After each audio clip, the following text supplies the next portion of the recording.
All right, so number 5 on the test, here's the one that's on the test. It's asking for the increasing interval only. And the graph on the test looks kind of like this, where the study guide, I asked for several different things, but we'll just focus on the increasing. And this is what now on the study guide, I only gave you the equation, but if you actually graph that on Desmos, if you type it in Desmos, this is what it would look like. And so here's an image of what it looks like in Desmos. So we've got to figure out what's the increasing section.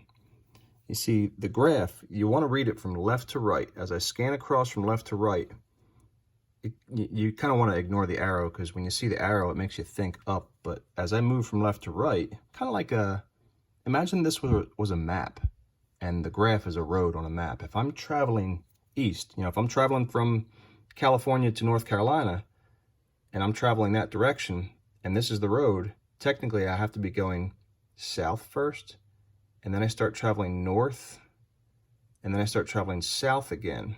And that's the direction the road goes in order to get to the East Coast. So as you're traveling south, that's a decreasing interval. We don't want that one. But then at this point right here, it starts traveling back north again. There's our increase. That's where it's going up. And then it stops right here because it starts going back down south again, or decreasing. So we're only worried about this section right here where it's increasing. So where does this begin to increase? Right here where x is negative 1.5. All right, that's where it starts to, let's put like a little dotted line right there. That's where it starts to increase. And then right here at, well, I guess that's technically stopping right there. Not quite at 0, but whoop, I can't make my dotted line. There we go.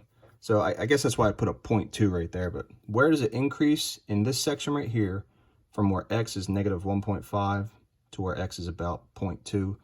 And if you graphed it in Desmos, which you don't have to graph it in Desmos on the test because the image is already there, you just got to figure out what the x values are from where it begins to increase to where it stops increasing.